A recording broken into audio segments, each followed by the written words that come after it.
Jack London, The Unexpected Part 1. It is a simple matter to see the obvious, to do the accepted. The tendency of the individual life is to be static rather than dynamic, and this tendency is made into a propulsion by civilization, where the obvious only is seen and the unexpected rarely happens. When the unexpected does happen, however, and when it is of sufficiently grave import, the unfit perish. They do not see what is not obvious, are unable to do the unaccepted, are incapable of adjusting their well-grooved lives to other and strange grooves. In short, when they come to the end of their own groove, they die. On the other hand, there are those that make toward survival, the fit individuals who escape from the rule of the obvious and the expected and adjust their lives to no matter what strange grooves they may stray into, or into which they may be forced. Such an individual was Edith Wheatley. She was born in a rural district of England where life proceeds by rule of thumb, and the unexpected is so very unexpected that when it happens, it is looked upon as an immorality. She went into service early, and while yet a young woman, by rule of thumb progression, she became a lady's maid.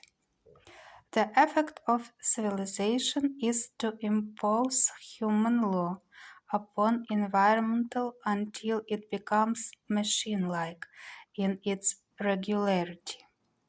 The objectionable is eliminated, the inevitable is foreseen.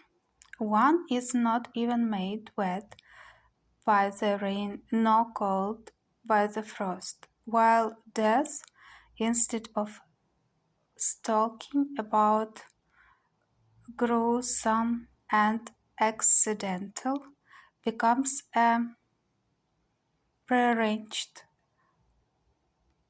pageant moving along a well-oiled groove to the family vault, where the hinges are kept from rusting and the dust from the air is swept continually away. Such was the environment of Edith Wheatley.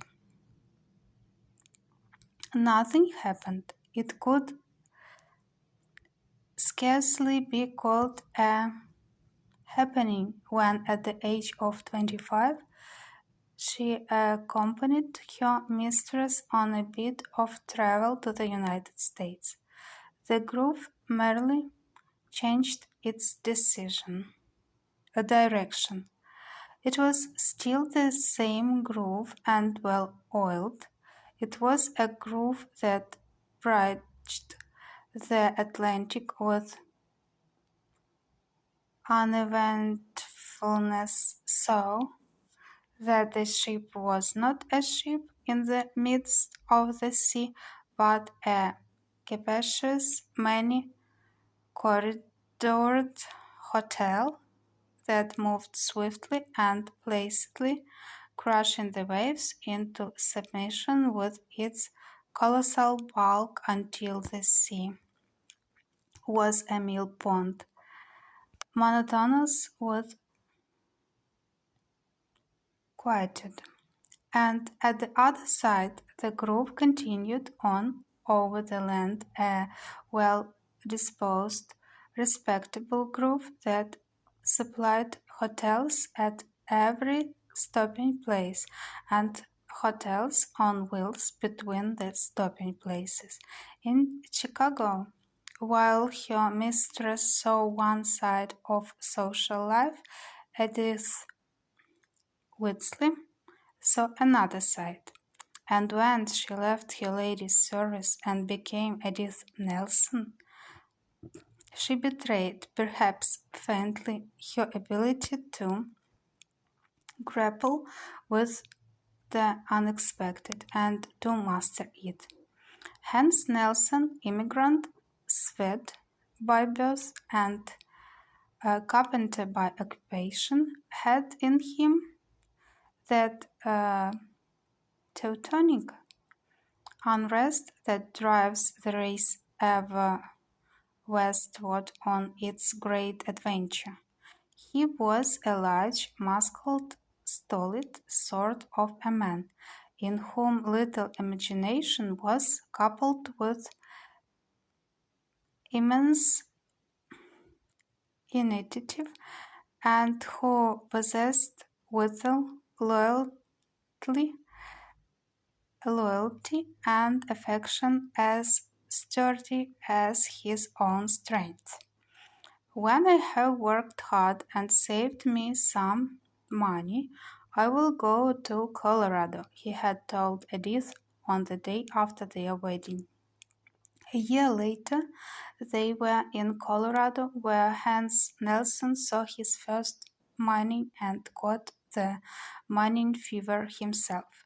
His prospecting led him through the Dakotas, Idaho, and eastern Oregon, and on into the mountains of British Columbia.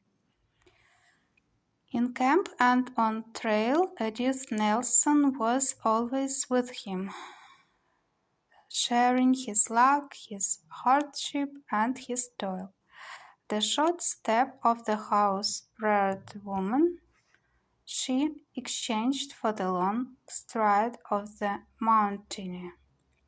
She learned to look upon danger clear-eyed and with understanding, losing forever that panic fear which is bred of ignorance and which afflicts the city-bred, making them as silly horses, so that they await fate in frozen horror instead of grappling with it, or stampede in blind self-destroying terror which clutters the way with their crushed carcasses.